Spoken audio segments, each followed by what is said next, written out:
کہ اصل حکم یہی ہے کہ ضرورت کے وقت عورت مرد کو دیکھ سکتی ہے.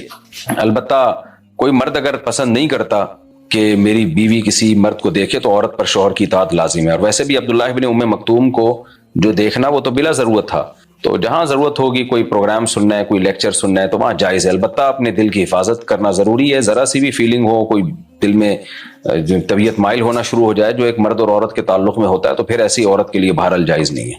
محمد ارقم کہتے ہیں بار بار توبہ کرتا ہوں پھر بھی گناہ ہو جاتا ہے, اس سے بچنے کا طریقہ کیا ہے؟ دیکھیں, بار بار کپڑے میلے ہو جائیں تو اس کا طریقہ یہی ہے, بار بار دھویا جائے. کبھی کبھار میلے ہو تو کبھی کبھار دھویا جائے. تو توبہ گناہ اگر بار بار بھی ہو تو بار بار توبہ ہی کرنی ہے. اور پھر توبہ کی کامل توبہ کیا ہوتی ہے؟ آئندہ نہ کرنے کا عزم اور بچنے کے اسباب بھی اختیار کیے جائیں. تو ہر گناہ کے اسباب الگ ہوتے ہیں. کسی کو ہینڈ پریکٹس کی عادت ہے, وہ کیسے اس برائی سے بچے گا, اس کا علاج الگ ہے. کسی کو زنا کی عادت ہے, اس کا علاج الگ ہے. کسی کو چوری کی عادت ہے, اس کا علاج الگ ہے. کسی کو نماز چھوڑنے کی عادت ہے, اس کا علاج الگ ہے. تو اس لیے اہل اللہ سے اصلاحی تعلق قائم کیا جاتا ہے, اللہ والوں کی صحبت اختیار کی جاتی ہے, وہ آپ کو گائیڈ کرتے ہیں. اور فحش اور بے حیائی کے اگر گناہ ہیں, ان کی عادت پڑ گئی ہے, تو طویل عرصے تک اس کو چھوڑنے کے لیے تبلیغی جماعت میں جایا جائے, 4 مہینے لگا لیے جائیں تبلیغ میں, کسی بزرگ کی خانقاہ میں رہا جائے, کوئی واقعی اللہ والے ہوں ان کی خانقاہ میں 10 دن 20 دن اہل اللہ کی صحبت میں, نیک لوگوں کی صحبت میں گزارے جائیں. اور ساتھ ساتھ یہ جو سائیکیٹرسٹ ہوتے ہیں یا سائیکالوجسٹ ہوتے ہیں, یہ لوگ سائیکالوجسٹ اس کا زیادہ اچھا علاج کر لیتے ہیں, وہ بھی کرتے ہیں. کسی کو فحش فلموں کی عادت پڑ جائے تو ان سے بھی رابطہ کیا جا سکتا ہے اس بارے میں. اسباب اختیار کیے جائیں. اور ایک آسان سا سبب یہ ہے کہ جب بھی گناہ ہو اپنے اوپر کوئی جرمانہ لگائیں, کوئی سزا دیں اپنے آپ کو, روزوں کی یا نوافل کی یا پیسوں کی. اس سے بھی آہستہ آہستہ گناہ چھوٹتا ہے. اور توبہ لازمی کریں, توبہ نہ چھوڑیں کسی صورت میں. 6 دن کی قضا نمازیں باقی ہیں, اس کو پڑھنے کی کیا ترتیب ہے؟ 6 دن کی قضا نمازیں تو زیادہ ہوتی ہیں, تو آپ صاحب ترتیب نہیں ہیں.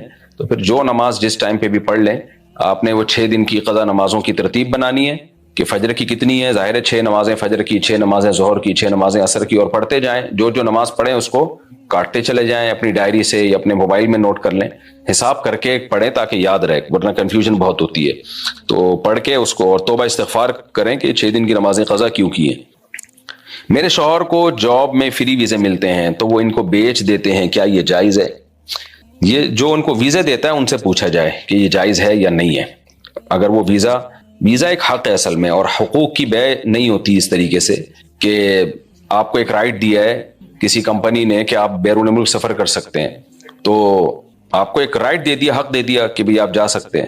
تو اب آپ کمپنی سے پوچھیں کیا مجھے اس کی اجازت ہے آپ کی طرف سے کہ میں خود نہ جاؤں کسی سے پیسے لے لوں. تو اور آپ کے اس جو آپ مجھے فیسلٹی دے رہے ہیں, یعنی آپ جو کمپنی نکالتی ہے نا اتنے افراد کے لیے ویزا ہے, تو کیا میں اس پر دوسرے کو ٹریول کروا سکتا ہوں اس سے پیسے لے کے؟ تو یہ کمپنی سے آپ پوچھیں جس نے آپ کو ویزے دیے ہیں. میرے شوہر ہاں یہ ہو گیا. اگر شوہر کی لڑکیوں سے دوستیاں ہوں اور غلط کام بھی کرتے ہوں تو کیا کرنا چاہیے؟ ہماری سوسائٹی میں 2-3 شادیوں کا رواج ختم ہو گیا جس سے لڑکیاں کی گگی بھرمار ہے. اب وہ لڑکیاں شادی شدہ مردوں کو بھی خراب کرتی ہیں کیونکہ آدمی تو ان کو بھی چاہیے, تو مرد پھر زنا میں پڑتے ہیں. پھر یہ جو میرڈ گھر ہیں یہ اور تباہ و برباد ہوتے ہیں جو شادی شدہ گھر ہیں. اس کا حل یہی ہے کہ 2-3 شادیوں کو سوسائٹی میں پروموٹ کیا جائے. جب لڑکیاں ہی ختم ہو جائیں گی تو مرد منہ کس کے ساتھ کالا کرے گا وہ تو, اور مرد کی ذمہ داریاں بڑھیں گی, اور پھر لڑکیاں اپنے سے اعلیٰ اور برتر کی طرف جائیں گی نکاح کرنے کے لیے, کمتر میں نکاح نہیں کریں گی. بہت سارے فائدے ہیں اس کے سوسائٹی میں, لیکن ظاہر ہے اس کو پروموٹ نہیں کیا جا رہا, پھر یہی حرکتیں ہو رہی ہیں.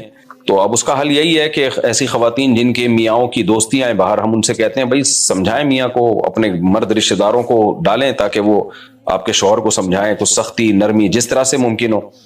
اور اگر پھر بھی کسی طور پہ ٹھیک نہ ہو رہا ہو تو پھر یہ دیکھیں کہ آپ کا اس کے ساتھ رہنے میں فائدہ زیادہ ہے یا ڈیورس لے کے علیحدگی میں فائدہ زیادہ ہے. کیونکہ بعض دفعہ ایسے آدمی سے آپ نے علیحدگی لے لی تو پتہ چلا یہاں سے کچھ حقوق مل رہے تھے اس سے بھی گئے, بچے بھی رول جاتے ہیں, اور اگلا جو ملا وہ آپ سمجھ رہی ہوں گی بہت نیک ہوگا, وہ پتہ چلا اس کے اور زیادہ چکر چل رہے ہیں. تو اس لیے بیچاری عورت ایسے موقع پہ مجبور ہوتی ہے, تو اس کو یہی مشورہ دیا جاتا ہے کہ آپ اپنے خاندان کے افراد کو بیچ میں ڈال کے ان سے مشورہ لیں کہ یہاں رہنا ہے یا نہیں رہنا ہے. رہنا ہے, رہنے میں نقصان کم ہے یا علیحدگی میں نقصان کم ہے؟ اگر علیحدگی میں نقصان کم ہے اس سے ڈیورس لیں کسی بھی طریقے سے, اور پھر علیحدگی عدت کے بعد کہیں اور نکاح کریں. اور اگر علیحدگی میں نقصان زیادہ ہے, دوبارہ کوئی اچھا آدمی ملنے کا چانس نہیں ہے یا بچوں کے رلنے کا اندیشہ ہے باپ جتنا بھی خراب ہو بہرحال بچوں کے لیے وہ اچھا ہی ہوتا ہے. تو بچوں کے تباہ ہونے کا خطرہ زیادہ ہے علیحدگی کی صورت میں, تو پھر گزارا کریں, اور آپ کے بیسک حقوق اگر وہ ادا کر رہا ہے تو بس گزارا کریں, اس کی لائف کو حوالے کر دیں, اس کے بڈھا ہو جائے گا خود ہی چھوڑ دے گا, اور دعا کرتی رہیں اس کے لیے اللہ اس انسان کو انسان کا بچہ بنائے. بہت بڑی آزمائش ہوتی ہے خواتین کے لیے جب مرد بد کردار ہوتا ہے, بہت بڑی آزمائش ہوتی ہے. پتھر کی انگوٹھی پہننے کا کیا حکم ہے؟ دیکھیں انگوٹھی پتھر کی پہن سکتے ہیں, اگر مرد چاندی کی انگوٹھی پہن سکتا ہے اس میں پتھر لگا لے, بشرطے کہ پتھر میں کوئی عقیدہ نہ ہو کہ فلاں پتھر سے یہ کام ہو جائے گا, فلاں پتھر سے یہ کام ہو جائے گا, کیونکہ اگر ایسا عقیدہ ہے تو یہ شرکی عقیدہ ہے, حرام ہے, ناجائز ہے. اگر زندگی میں باپ جائیداد تقسیم کرتا ہے تو لڑکی کو کتنا حصہ ملے گا؟ اگر فجر کی سنتیں چھوٹ جائے تو ان کو فرض کے بعد پڑھ سکتے ہیں. 2 سوال اکٹھے. دیکھیں زندگی میں باپ جائیداد تقسیم کرے تو لڑکی کو کتنا حصہ ملے گا؟ لڑکی کو برابر دینا پڑے گا, جتنا بیٹے کو دیا اتنا ہی بیٹی کو دینا پڑے گا, کیونکہ زندگی میں جو جائیداد تقسیم ہوتی ہے وہ وراثت نہیں ہوتی, وہ گفٹ ہوتا ہے, وہ تحفہ ہوتا ہے, اور تحفے میں ماں باپ کے ذمہ لازم ہے کہ وہ اولاد میں برابری کریں. ایسا نہیں ہو سکتا عید پہ بچے کے 2 کپڑے بنائے اور لڑکی کے لیے 1 کپڑا بنا دیا, ایسا نہیں ہو سکتا. سب کے برابری کرنی پڑے گی, لڑکا لڑکی میں فرق نہیں کر سکتے آپ. ہاں مر گئے تو پھر وراثت میں اللہ نے ایک قانون جو بنایا ہے وہ ہے, تو زندگی میں برابر دیں. اور اگر کمی بیشی کرنی ہو تو بیٹا یا بیٹی کی بیس پہ نہ کریں, بلکہ کوئی خدمت زیادہ کرتا ہے تو اس کو زیادہ دیا جا سکتا ہے, کوئی غریب زیادہ ہے تو اس کو زیادہ دیا جا سکتا ہے. لڑکا اور لڑکی کی بیس پہ آپ فرق نہیں کر سکتے. اگر لڑکی زیادہ مستحق ہے تو اس کو زیادہ دیں, پھر لڑکا مالدار ہے تو اس کو کم دے دیں. تو زندگی میں یہی اصول ہے. ہاں مرنے کے بعد تو پھر اللہ نے حصے متعین کر دیے. البتہ کوئی لڑکی اگر راضی ہو اس پہ کہ ٹھیک ہے آپ مجھے آدھا دے دیں, بھائی کو دگنا دے دیں, دل کی 100% خوشی سے راضی ہو تو کوئی حرج نہیں ہے, لیکن شریعت کا حکم یہی ہے برابری کرنی پڑے گی. اگر ہم نماز پڑھ رہے ہیں اور ہمارے سامنے سے کوئی گزرے تو ہم اسے ہاتھ سے روک سکتے ہیں؟ جی روک لینا چاہیے اس کو. جو شخص رشتے توڑواتا ہے اس کا کیا انجام ہوگا؟ رشتے توڑوانے کو اللہ نے منافقین کا عمل قرار دیا قرآن مجید میں, وَتُقَطِّعُوا أَرْحَامَكُمْ. اللہ نے کہا منافقین کو اگر حکومت مل جائے نا, یہ رشتے توڑ دیں گے, رشتہ داریوں کا نظام خراب کریں گے. یہ تو قطع رحمی کرنے والا حدیث میں آتا ہے جنت میں داخل نہیں ہوگا. یعنی قطع رحمی رشتہ داری توڑنے کو کہتے ہیں. اسلام میں بلڈ ریلیشن, خونی رشتوں کی بہت زیادہ ویلیو ہے, لیکن اب مغربی دنیا کی یلغار ہے, ان کے ہاں بلڈ ریلیشن کی کوئی ویلیو بچی نہیں ہے, انڈیویجولزم کی طرف وہ لوگ جا رہے ہیں. تو ہمارے ہاں بھی اب لبرل سیکولر طبقہ اسی نظام کو پروموٹ کر رہا ہے. باپ کا انتقال ہو گیا, آپ اسی دن پروگرام بھی کرتے رہو, کچھ بھی نہیں ہوتا. ماں مر گئی تو کوئی پوچھنے والا نہیں ہے, لاشیں نکل رہی ہیں 9 مہینے بعد گھروں سے. تو یہی ہے کہ انڈیویجولزم کی طرف جا رہے ہیں سب لوگ. تو اسلام میں بہت بڑا جرم ہے بھائی. نبی صلی اللہ علیہ وسلم نے فرمایا رشتہ داری توڑنے والا جنت میں داخل نہیں ہو سکتا. اور ایک صحابی نے فرمایا کہ بھائی جو ہے, آپ نے فرمایا کہ قطع رحمی کی جب آپ نے وہی سنائی تو ایک نے کہا میرا بھائی مجھ سے ناراض ہے. تو آپ نے اور کہا کہ میں اس سے جوڑنے کی کوشش کر رہا ہوں لیکن وہ نہیں کر رہا. تو آپ نے فرمایا وہ اپنے لیے جہنم کا ٹکڑا خرید رہا ہے, وہ کما قال صلی اللہ علیہ وسلم. تو یہ بہت بڑا جرم ہے. کیا نماز میں درود ابراہیمی کے علاوہ کوئی اور درود پڑھ سکتے ہیں؟ سنت یہی ہے کہ درود ابراہیمی پڑھا جائے. کوئی اور پڑھ لیں گے تو بھی نماز ہو جائے گی, لیکن بہتر یہی ہے. اگر کسی نے منت مانی کہ میں نے یہ کام کیا تو 50 نفل پڑھوں گا, پھر اس نے وہ کام کر لیا اور 50 نفل بھی پڑھ لی, پھر ایک ہفتے بعد اس نے وہی کام دوبارہ کیا تو وہ دوبارہ 50 نفل پڑھنے پڑیں گے؟ نہیں جی, ایک دفعہ منت پوری ہو گئی, دوبارہ نہیں پڑھنے پڑیں گے. البتہ اگر اس نے یہ کہا تھا کہ اگر میں نے یہ کام کیا, جب بھی میں نے یہ کام کیا تو ہمیشہ میں 50 نفل پڑھوں گا, تو پھر ہمیشہ پڑھنے پڑیں گے. اور قسم کا کفارہ بھی ادا کر سکتا ہے. اگر عورت اپنے شوہر پر خواہ شک کرے تو اس کا کیا علاج ہے؟ بعض خواتین کو بہت زیادہ یہ بیماری ہوتی ہے, بعض تو صحیح سچی مچی کا شک کر رہی ہوتی ہیں, بعض کو یہ بیماری بھی ہوتی ہے. تو ایسی خواتین اپنے شک اور وہم کا علاج کریں اور یہ سوچا کریں کہ میرے شک کرنے کا فائدہ کیا ہوگا. مرد جب گھر سے باہر ہوتا ہے اس کے پاس اتنے برائی کے راستے ہیں, آپ اپنی زندگی کیوں کھپا کے ضائع کر رہی ہو اس کے پیچھے؟ وہ تو بہت کچھ باہر نکل کے کر سکتا ہے. آج کل پولیس نگرانی نہیں کر سکتی, بیوی کہاں سے نگرانی کرے گی؟ تو چھوڑ دیں اس کو اپنے حال پہ, آپ اپنی لائف کو انجوائے کریں اور بلا وجہ اس کے فون میں گھس کے دیکھنا کہ کیا کر رہا ہے کیا نہیں کر رہا ہے, اس سے کوئی حاصل ہونے والا ہے نہیں. آپ کا اپنا گھر خراب ہوگا. اگر آپ کے ساتھ وہ اچھا چل رہا ہے, آپ کے حقوق پراپر وے میں ادا کر رہا ہے, تو باہر کی دنیا میں اس کو اپنے حال پہ چھوڑ دینا چاہیے. ممکن ہے میری اس بات کو سن کے بہت سی خواتین کو تکلیف ہو, لیکن بھائی آدمی بڑے ہوشیار ہوتے ہیں اور بہت گھمانا پھرانا جانتے ہیں. وہ مرد نے آپ سے اپنے چکروں کو چھپانا ہوگا نا, اس کے پاس 20 راستے ہیں. وہ غفار ستار کے نام سے لڑکیوں کے نام سیو کرے گا, آپ کو کیا پتا چلے گا؟ آپ کہہ سکتی ہو میسج دیکھ کے پکڑا جائے گا, وہ غفار کو بتا دے, غفارہ ہوگی اس کو بتا دے گا کہ تو مرد بن کے میسج بھیجا کر مجھے. تو اور پیچھے بھی تو لڑکیاں ہی ہوتی ہیں نا جو تباہ کر رہی ہوتی ہیں گھر. یعنی خواتین کہتی ہیں مرد دیکھو کتنے خراب ہوتے ہیں. تو خراب کیا وہ جو جس سے اس نے ریلیشن قائم کیا وہ عورت خراب نہیں ہے؟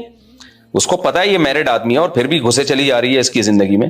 تو اس لیے خواتین کو چاہیے, آپ کا شوہر آپ کے ساتھ اچھا سلوک کر رہا ہے, بچوں کو ٹائم دے رہا ہے, آپ کو ٹائم دے رہا ہے, آپ کے حقوق تو خام خواہ میں شک کر کے اپنا گھر برباد کرنا یہ کام مت کیا کریں. ہاں کوئی ویلڈ ریزن ہو, 100% پکڑا جائے, 100% آپ کو پتا ہو کہ ایسے بھی مرد ہیں کہ وہ عورت کو یقین ہوتا ہے 2 نمبر آدمی ہے, تو پھر اس کا وہی حکم ہے جو میں نے بتایا کہ آپ نے دیکھنا ہے کہ آپ کا فائدہ اس کے ساتھ رہنے میں ہے یا اس کے ساتھ علیحدگی میں. تو جو آپ کا فائدہ ہو وہ کام کرنا چاہیے. پھر اگر عورت اپنے شوہر پر, یہ ہو چکا بھائی, میرے شوہر چاہتے ہیں کہ میں ان کے لیے گانا گاؤں اور میں گانا گاتی ہوں تو وہ خوش ہوتے ہیں, کیا میں ان کے لیے گا سکتی ہوں؟ جی گا سکتی ہیں. مفتی صاحب میرے دوست نے مجھے کہا کہ شوہر کے لیے آئی بروز بنانا جائز ہے. میں نے کہا نہیں. تو اس نے کہا شوہر کو خوش کرنا ضروری ہے. حرام طریقے سے شوہر کو خوش کرنا ضروری نہیں ہے. آئی بروز بنانا حرام ہے, ناجائز ہے. جائز فیشن شوہر کو خوش کرنے کے لیے کر سکتی ہیں, آئی بروز نہیں بنا سکتی. البتہ کسی خاتون کی آئی بروز بہت زیادہ بھدی ہوں, یعنی نارمل اس سے بالکل ہٹ کر ہوں. جیسے انسانی جسم میں کوئی عیب ہوتا ہے کہ یعنی نارمل لوگ اس طرح نہیں ہوا کرتے. اس کی مثال ایسے ہے جیسے نبی صلی اللہ علیہ وسلم نے لعن اللہ المتفلجات, وہ خواتین جو دانتوں کے درمیان گیپ کرتی ہیں اس پہ نبی صلی اللہ علیہ وسلم نے لعنت کی ہے. وجہ کیا ہے کہ آپ جو اللہ کا بنایا ہوا اسٹرکچر ہے اس کو چینج نہیں کر سکتے. لیکن علماء کا تقریباً اس پر اجماع ہے کہ اگر کسی کے دانت آگے کو نکلے ہوئے ہیں, بہت بھدے ہیں, جو نارمل دانت اس طرح نہیں ہوتے لوگوں کے, تو پھر وہ ڈینٹسٹ کے ذریعے ان کو پیچھے لے جا سکتے ہیں. بعض لوگوں کے دانت ہونٹوں سے باہر آئے ہوئے ہوتے ہیں, بولنے میں تکلیف, کھانے پینے میں تکلیف, اور بہت ہی بدصورت شکل لگ رہی ہوتی ہے, تو وہ ایک الگ بات ہے. تو اسی طرح آئی بروز اگر کسی کی نارمل اس سے ہٹ کے بہت ہی زیادہ بھدی ہیں تو اس کو اتنا سیٹ کرنا کہ نارمل اس پہ آ جائیں, ایسی عورت کے لیے جائز ہوگا, اور وہ 100 میں کوئی ایک آدھی ہوتی ہیں. تو عام طور پہ جو ہماری سوسائٹی میں رواج چل پڑا ہے آئی بروز بنانے کا, یہ حرام ہے, ناجائز ہے. اور انسان کی طبیعت میں اگر سلامتی ہو نا, فطرت پہ ہو, تو اس کو یہ عمل دیکھنے میں بھی برا لگتا ہے. وہ خواتین سمجھتی ہیں بہت خوبصورت ہیں, وہ خوبصورت نہیں, وہ صاف پتہ چل رہا ہوتا ہے انہوں نے یہ کاٹا ہے, تراش خراش کی, اور بری لگ رہی ہوتی ہے وہ. لیکن فطرت ہی کسی کی تبدیل ہو جائے تو ایک الگ بات ہے. جیسے مرد اگر میک اپ کر کے عورت بن جائے, کلین شیو ہو اور پھر لپسٹک پاؤڈر لگا کے عورت بن جائے, تو جو گے ٹائپ کے مرد ہوتے ہیں ان کو تو بہت اچھا لگ رہا ہوتا ہے وہ. لیکن جو واقعی مرد ہوگا اس کو وہ بہت برا لگے گا, اس کو وہ نہ عورت لگے گی نہ مرد لگے گا. اسی طرح عورت کو بھی وہ مرد کبھی پسند نہیں ہوگا. تو فطرت جب تبدیل ہو جاتی ہے گناہ کر کر کے, تو پھر تو آپ کا ذوق اور آپ کا ٹیسٹ ہی چینج ہو جاتا ہے. لیکن جو نیچر پہ ہوتے ہیں نا, ان کو یہ بناوٹ اچھی نہیں لگتی. بالکل مائیکل جیکسن کو دیکھ لینا, اچھا تھوڑی لگتا تھا. بہت سے لوگوں کو مائیکل جیکسن بہت اچھا لگتا تھا, لیکن جو سلیم الطبع وہ کہتے ہیں یار یہ کیا عجیب بنا لیا اس نے اپنا منہ پلاسٹک سرجری کر کر کے. تو یہی ہے آج کل, اللہ ہدایت دے. تو اس لیے شوہر کے لیے بھی آئی بروز بنانا جائز نہیں ہے. اگر بہت زیادہ آئی بروز بھدی ہیں تو پھر نارمل کنڈیشن میں لانا اس کو جائز ہوگا. میرے دوست کے ابو نے اس کو ایک دکان کھول کر دی ہے, وہ جو بھی چیز سیل کرتا ہے اس میں سے تھوڑا سا پروفٹ بھی اپنا رکھ لیتا ہے, کیا یہ جائز ہے؟ بھائی کیوں رکھ لیتا ہے؟ بتا کے رکھے پھر جائز ہے, ادروائز جائز نہیں ہے. اب نارمل بچے کا وراثت میں حصہ ہوگا یا نہیں ہوگا؟ جی بالکل ہوگا. پاگل ہو, معذور ہو, ہاتھ پاؤں نہ ہو, اس کے نابینا ہو, بالکل اتنا ہی حصہ ہوتا ہے جتنا صحت مند کا حصہ ہوتا ہے, پورا پورا حصہ ہوگا. البتہ اس کا حصہ اس پہ خرچ کیسے ہوگا یہ ایک الگ مسئلہ ہے, کبھی پوچھیں گے تو بتا دیں گے انشاءاللہ. میرے باپ کی 150 گز کی زمین تھی, اس میں 75 گز پر میرے 4 بھائی رہتے ہیں, کیا میرا زمین پر کوئی حصہ نہیں ہے؟ والدین کا انتقال ہو چکا ہے. جناب کیوں نہیں حصہ ہے آپ کا؟ آپ کے والد کی 150 گز کی زمین تھی تو آپ کا بھی حصہ ہوگا اس میں. جتنا وہ وارثوں کی تفصیل بتائیں گے تو میں بتاؤں گا. تو 4 بھائیوں کا قبضہ ٹھیک نہیں ہے, ان کو بتائیں بھائی آپ کا جو شرعی حصہ ہے وہ آپ کو دیں, ورنہ بہت بڑے مجرم ہوں گے, بہت بڑے گناہگار ہوں گے. نبی صلی اللہ علیہ وسلم نے فرمایا کسی نے ایک بالش بھی زمین کسی کے قبضہ کی نا تو 7 زمینوں کا طوق اللہ اس کے گلے میں ڈالے گا قیامت کے دن. اگر کسی کے پاس نصاب سے زائد مال ہو لیکن اس کا کوئی آمدن کا ذریعہ نہ ہو تو اس پر بھی زکوٰۃ ہوگی؟ جی ہاں, نصاب سے زائد اگر مال ہے, اور وہ نصاب والا مال یعنی سونا, چاندی, مال تجارت اور نقدی, یہ 4 چیزیں 52.5 تولے چاندی کے برابر اگر ہیں یا اس سے زیادہ ہیں, اور سال گزر جاتا ہے تو اس پر زکوٰۃ ہوگی, چاہے سورس آف انکم نہ بھی ہو. اگر کسی کے منہ سے اللہ کے بارے میں یا نبی کے بارے میں غلط الفاظ نکل جائیں تو وہ کیا کرے؟ اس کی توبہ کیسے قبول ہوگی؟ فوراً توبہ کرے. مسلمان کبھی بھی جان بوجھ کے اللہ اور نبی کے بارے میں غلط الفاظ نکالنا تو دور کی بات, نکالنے کا سوچ بھی نہیں سکتا. اگر غلطی سے نکل گئے تو اللہ کے حضور توبہ استغفار کرے. اگر بیٹے کا انتقال ہو گیا اور بیٹی زندہ ہے تو والد کی وراثت پوتوں کو ملے گی یا نہیں؟ بیٹے کا انتقال ہو گیا، بیٹی زندہ ہے، والد کی وراثت اگر کوئی بیٹا زندہ ہے تو پھر تو نہیں ملے گی، اور اگر والد کا کوئی بیٹا زندہ ہی نہیں ہے اور تو پھر جو ہے پوتا بیٹے کے قائم مقام ہو جاتا ہے، پھر بیٹی کو بھی حصہ ملے گا اور پوتے کو بھی ملے گا۔ لیکن اگر سگا بیٹا والد کا موجود ہے تو جس بیٹے کا والد کی زندگی میں انتقال ہو جائے نا، اس بیٹے کے بچوں کو وراثت میں حصہ نہیں ملتا۔ چچا زاد بہن کی بیٹی سے شادی کرنا کیسا ہے؟ جائز ہے جی۔ مفتی صاحب میں نماز میں درود شریف پر آتی ہوں تو پھر درود بار بار پڑھنا شروع کر دیتی ہوں، کیا اس طرح نماز ہو جاتی ہے لیکن وہم کا علاج کرائیں۔ البتہ تحیات اگر بار بار ریپیٹ کی تو نماز نہیں ہوگی، غلطی سے ریپیٹ کر لی تو سجدہ سہو واجب ہوگا، جان کر ریپیٹ کی تو نماز واجب الاعادہ ہوگی۔ مفتی صاحب سجدہ سہو کا طریقہ بتاتے ہیں۔ سجدہ سہو کے طریقے حدیث میں متعدد طریقے ہیں، وہ سب طریقے جائز ہیں، تو راجح اور بہتر طریقہ یہ ہے کہ اتحیات پڑھیں، اتحیات کے بعد دائیں طرف سلام پھیریں، پھر 2 سجدے کریں، اس کے بعد بیٹھ کر اتحیات پڑھیں، درود شریف دعا پڑھ کے دونوں طرف سلام پھیر لیں۔ اس کے علاوہ بھی حدیث میں طریقے آئے ہیں، وہ بھی جائز ہیں، ہمارے نزدیک یہ والا زیادہ بہتر ہے۔ مفتی صاحب مجھے خواب میں ہر وقت خون خرابہ، لڑائی جھگڑا اور قبریں نظر آتی ہیں، ایسا لگتا ہے کہ مجھے کسی نے پکڑا ہوا ہے، اس کا حل بتا دیں۔ آپ کو یا تو پیٹ خراب ہے یا کوئی ٹینشن ہے۔ پیٹ خراب ہونے سے ایسے مسائل ہوتے ہیں زیادہ تر، یا کوئی ٹینشن ہوتی ہے، تو ٹینشن ہے تو اس ٹینشن کو ختم کریں، اور اگر پیٹ خراب ہے، زیادہ تر پیٹ ہی خراب ہوتا ہے، تو رات کو نا پیٹ ہلکا رکھ کے سویا کریں۔ آپ رات کا کھانا عشاء سے پہلے کھا لیا کریں، اور کھانا بھی ہلکا پھلکا کھائیں۔ جب بالکل پیٹ ہلکا پھلکا ہو جائے تو سوئیں، اور چت نہ لیٹیں۔ آپ نوٹ کیجئے گا جب بھی ڈرانے خواب آتے ہیں آدمی چت لیٹا ہوا ہوتا ہے، کروٹ کے بل سویا کریں، اور پیٹ میں گیس بالکل نہیں ہونی چاہیے۔ پہلے بڑی اچھی ہمدرد کی کارمینہ آیا کرتی تھی، لیور جگر کے لیے بہت مفید ہوتی تھی، وہ 2 گولی گرم پانی کے ساتھ اگر آپ 1 آدھ مہینہ کھا لیں تو یہ بلغم ختم ہو جاتا تھا، اس سے لیور جگر بہت اچھا ہوتا تھا۔ لیکن اب جو کارمینہ آ رہی ہے وہ بیڑا ہی غرق کر دیا، پتہ نہیں کمپنی نے کیا شروع کر دیا کارمینہ کے نام پہ۔ تو پہلے کارمینہ بہت اچھی تھی، اب میں کارمینہ کا مشورہ نہیں دیتا لوگوں کو۔ تو مفتاح آیا کرتی تھی، بڑی زبردست ان کی ایک میڈیسن تھی ہمدرد کی جو قبض کشا تھی، تو اب وہ بھی 2 نمبر آنا شروع ہو گئی ہے۔ بہت کوشش کی 1 نمبر ملے، وہ بھی ختم ہو گئی۔ ہمدرد والوں کو چاہیے کوئی ایکشن لیں، یہ کیا ڈرامے بازی لگا دی آپ لوگوں نے۔ پان کھانا کیا مکروہ ہے؟ تمباکو مکروہ ناپسندیدہ چیز ہے، کیونکہ اس کی لت پڑتی ہے، عادت پڑتی ہے، صحت کے لیے نقصان دہ، باقی حرام نہیں ہے۔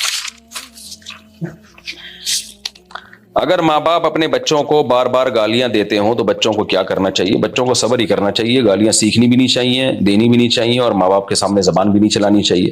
باقی ماں باپ کو چاہیے، وہ اس طرح کر کے اپنے بچوں کو خود ہی بگاڑ رہے ہوتے ہیں، بچوں کے اخلاق خراب کر رہے ہوتے ہیں، بچے پھر بدتمیز بن جاتے ہیں، تو ماں باپ کے لیے یہ عمل جائز نہیں ہے۔ باقی اولاد کو تو یہی کہا جائے گا، بھائی ماں باپ کے احسانات اتنے زیادہ ہوتے ہیں کہ ان کی کڑوی کسیلی اولاد کو برداشت ہی کرنی پڑتی ہے۔ کیا ناپاکی کی حالت میں درود پڑھ سکتے ہیں؟ جی۔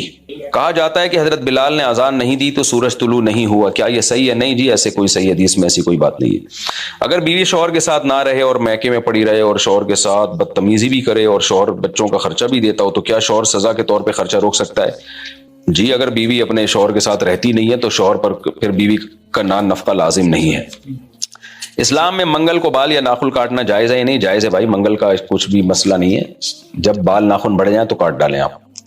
بہتر یہی ہے کہ جمعے کے دن صفائی ستھرائی مکمل کرنی چاہیے، افضل تو جمعے کا دن ہی ہے صفائی کے لیے، لیکن اگر بڑھ چکے ہیں تو پہلے کاٹ لیں۔ اگر امام نماز پڑھا رہا ہو اور نماز ختم ہونے والی ہو اور مسبوق آئے تکبیر تحریمہ کہے اور امام سلام پھیر دے تو مقتدی کیا کرے؟ مقتدی کو چاہیے بیٹھے، اتحیات پڑھے، اور اتحیات کے بعد کھڑا ہو کر نماز کو مکمل کرے، کیونکہ امام کے سلام پھیرنے سے پہلے وہ نماز میں شامل ہو چکا تھا۔ بیوی کی چچا زاد بہن سے شادی کر سکتے ہیں؟ جی ہاں کر سکتے ہیں، بیوی کی موجودگی میں بھی کر سکتے ہیں، کیونکہ 2 بہنوں سے نکاح جائز نہیں۔ چچا زاد بہن چونکہ ایک مرد کے لیے نامحرم رشتہ ہے، اور عورت کا بھی ایسا ہی ہے کہ اگر یہ مرد ہوتی تو اس کے لیے نامحرم، کیونکہ 2 ایسے رشتے جو محرم ہوتے ہیں نا، ان دونوں کو جمع نہیں کر سکتے نکاح میں۔ تو 2 بہنوں کو یا خالہ بھانجی کو یا پھوپھی بھتیجی کو جمع نہیں کر سکتے آپ نکاح میں، البتہ ایک بہن اور اس کی چچا زاد بہن سے نکاح کر سکتے ہیں۔ گھر میں کیا بلی پال سکتے ہیں؟ بھائی پال تو سکتے ہیں، لیکن ماں باپ کی پرمیشن کے بغیر نہیں پال سکتے۔ ہمارے محلے میں ایک صاحب ہیں، بیچارے اتنی ٹینشن میں ہیں، ان کی اولاد کو بھی میں یہ پیغام دے رہا ہوں کہ آپ اپنے لیے جہنم خرید رہے ہو۔ ان کے بچوں نے گھروں میں بلیاں پالی ہوئی ہیں، بلیاں بچے دے رہی ہیں، پھیلتی جا رہی ہیں ان کی نسل۔ باپ اتنا پریشان ہے، ہر ہفتے میرے پاس آیا ہوتا ہے کہ میں اپنے بیٹے کو سمجھا کے تھک گیا، مجھے گھن آتی ہے، خدا کا واسطہ بلیوں کو گھر سے نکالو لیکن بچہ مان کے نہیں دے رہا, اور وہ باپ کو سخت اذیت میں رکھا ہوا اس نے. تو بلی پالنا حلال ہے, کوئی فضیلت والا عمل نہیں ہے, اور باپ کی نافرمانی حرام اور گناہ کبیرہ ہے. اس جمعے کو بھی آئے وہ, تو میں نے تو پھر اس کو یہی حل بتایا کہ ایسی نالائق اولاد, بوڑھا باپ اولاد کو نکال بھی نہیں سکتا گھر سے, کیا کرے گا وہ بلی سے اتنی محبت ہے بچوں کو, ابا ایک طرف ہیں بلیاں پالی ہوئی انہوں نے. تو پھر میں نے ابا کو, پھر میں تو الٹے مشورے دینے میں ماہر ہوں آپ کو پتا ہے, میں نے ابا سے کہا ایک اور شادی کرو, دوسرا گھر بدلو, یہی ہے. تو ابا کہتے ہیں مفتی صاحب آپ بھی کیا بات کرتے ہو یار, اس عمر میں دوسری شادی کروں گا. میں نے کہا آپ کے عمر کی بھی مارکیٹ میں مل جائیں گی آپ کو, بہت سے آپ کی عمر کے دنیا سے چلے گئے ہیں, تو وہ آپ جیسی عمر کا بندہ تلاش کر رہی ہیں. تو خیر وہ تو ان کا مسئلہ ہے, لیکن ان کے بچے کو میں کہہ رہا ہوں خدا کے لیے آپ کی جب شادی ہوگی آپ الگ ہوگے تو پھر جو مرضی پالو, آپ کتے تو نہ پالو, بلی پال سکتے ہو, لیکن ماں باپ کو پہلے پالنا یہ زیادہ ضروری ہے. اگر باپ کو ماں کو کسی آپ کے عمل سے تکلیف ہو رہی ہے تو آپ کے لیے وہ جائز نہیں ہے وہ عمل کرنا, اپنے شوق کو ماں باپ پر قربان کر دیں. آپ کیسی مونچھیں رکھنا جائز ہے, سب طرح سے مونچھیں رکھنا جائز ہے جی, بس اتنی مونچھیں کہ اوپر والا ہونٹ اس کا بالائی کنارہ جو ہے وہ بالوں سے ڈھک جائے, یہ جائز نہیں ہے. تو بہتر تو یہی ہے کہ اتنی کینچی سے اتنی کتر دی جائیں کہ مونڈنے کے قریب ہو جائیں, وہ بالکل چھوٹی کر دی جائیں. افضل تو یہی ہے, کیونکہ حدیث میں احفاء الشوارب کا حکم ہے. احفاء کہتے ہیں کاٹنے میں مبالغہ کرنا, زیادہ کاٹنا, اور بڑھانا چاہیں تو بڑھا بھی سکتے ہیں, لیکن اوپر والے ہونٹ کا کنارہ بہرحال یہ کھلا رہنا چاہیے. جہاز میں سفر کے دوران نماز کا پتہ نہیں چلتا تو نماز کس طرح ادا کریں؟ کیوں نہیں پتہ چلتا بھائی, ہم تو سفر کرتے ہیں, ہمیں تو پتہ چل رہا ہوتا ہے. حلال ٹرپ کے نام سے ایک ایپ آتی ہے, وہ گوگل پہ آپ ڈاؤن لوڈ کر لیں یا ڈائریکٹ گوگل پہ بھی سرچ کریں. تو اس میں آپ نے یہ کرنا ہے کہ اس ایپ میں آپ نے کیا کرنا ہے, آپ نے اپنی لوکیشن ڈالنی ہے کہ جیسے فار ایگزامپل آپ کراچی سے جا رہے ہیں ٹورنٹو, تو کراچی ایئرپورٹ اور ٹورنٹو کا ایئرپورٹ آپ نے ڈال دیا اس میں, اور پھر اس میں خود ہی آپ سے پوچھتا رہے گا وہ کہ بورڈنگ ٹائم کیا ہے اور ڈپارچر ٹائم کیا ہے, ارائیونگ ٹائم کیا ہے, وہ سب آپ اس میں ڈال دیں. تو وہ اور بٹن دبائیں گے, کھٹ کر کے نکال دے گا کہ آپ کی جہاز میں فجر کتنے بجے آ رہی ہے, ظہر کتنے بجے آ رہی ہے, عصر کتنے بجے آ رہی ہے, مغرب کتنے بجے آ رہی ہے, عشاء کتنے بجے, پورے ٹائم کیلکولیٹ کر کے وہ نکال کے آپ کو دے دے گا. فلائٹ اگر لیٹ ہو جائے تو جہاز میں دوبارہ اس کو نئے ٹائم کے حساب سے ڈال دیں, اور اگر لیٹ ہو گئی ہے تو جو ٹائم ہے دیکھ لیں کتنا لیٹ فلائٹ ہے, تو اس حساب سے آدھا گھنٹہ بڑھاتے چلے جائیں. تو اور آج کل تو جہازوں میں بھی جو ایل ای ڈی لگی ہوئی ہوتی ہے اس میں بھی نمازوں کا ٹائم, اکثر یہ جو عرب ممالک ہیں یا عرب ایئر لائن ہے جیسے قطر ہے, اتحاد ہے اور ایمریٹس وغیرہ, ان میں بھی نمازوں کے ٹائم, سعودی ایئر لائن ہے, ان میں نمازوں کے ٹائم آ رہے ہوتے ہیں. تو یہ بات غلط ہے کہنا کہ جی نمازوں کے ٹائم کا ہمیں جہاز میں پتہ نہیں چلتا. پتہ چلتا ہے, کچھ بھی نہ ہو تو دیسی طریقے سے کھڑکی سے جھانکیں تو اس وقت بھی پتہ چل جاتا ہے. تپتی دھوپ ہے تو اس کا مطلب ہے بھائی ظہر کا وقت ہے, اور اگر سورج ابھی ایسٹ کی جانب دیکھیں, سورج تھوڑی سی لائٹ آ گئی ہے ابھی, تو سمجھ لو فجر کا ٹائم شروع ہو گیا ہے. اور ویسٹ میں اگر سورج غروب ہو چکا ہے تو مغرب کا ٹائم ہے, بالکل اندھیرا ہو گیا تو عشاء کا ٹائم ہے. یہ کوئی اتنی بڑی راکٹ سائنس نہیں ہے. ہاں ایک مسئلہ میں آپ کو بتا دوں, ایک ایئر ہوسٹس نے مجھے ایک فلائٹ میں بتایا, پاکستانی ایئر ہوسٹس جو کراچی سے ٹورنٹو جاتی ہیں, انہوں نے بتایا کہ مفتی صاحب ایک مسئلہ آپ لازمی اناؤنس کریں. اور یہ ابھی پرسوں کی بات ہے, جب میں اسلام آباد سے یہ بنیر گیا ہوا تھا نا, میں ابھی پرسوں ترسوں, بلکہ کل ہی آیا ہوں میں بنیر سے, تو کل کی بات ہے, پرسوں بھی نہیں, کل جمعہ تھا تو کل کی بات ہے. تو پی آئی اے کی ایک ایئر ہوسٹس تھی, انہوں نے بتایا کہ بھئی آپ لوگوں میں یہ شعور آگاہ کریں, شرعی مسئلہ بتائیں کہ کراچی سے جب یہ فلائٹ ہماری پی آئی اے ٹورنٹو جاتی ہے تو لوگ مغرب کی نماز سورج غروب ہونے سے پہلے ہی پڑھ رہے ہوتے ہیں, اور افطار بھی پہلے ہی کر رہے ہوتے ہیں, روزہ رکھا ہوا تو پہلے افطار, اور ٹائم کے حساب سے کہتے ہیں کیونکہ ہم کراچی میں تھے تو کراچی میں ٹائم مغرب کا ہو گیا تو مغرب پڑھ رہے ہیں. تو بھائی ایسے نہیں ہوتا, اس طرح نہیں ہوتا. سورج غروب ہوگا تو مغرب کی نماز ہوگی, چاہے وہ 20 گھنٹے کا ہو, یعنی 20 گھنٹے ہو جائے مغرب پڑے ہوئے, آپ کو عصر پڑے ہوئے یا ظہر پڑے ہوئے, تو جو نمازوں کی ٹائمنگ ہے وہ سورج کے حساب سے ہی ہے, تو گھڑی کے حساب سے نہیں کر سکتے. اب آپ نے یہاں صبح صادق کے وقت روزہ رکھ لیا اور اب 20 گھنٹے کی فلائٹ ہے تو آپ کو وہ روزہ ڈیلے کرنا پڑے گا, 20 گھنٹے بعد ہی آپ افطار کریں گے.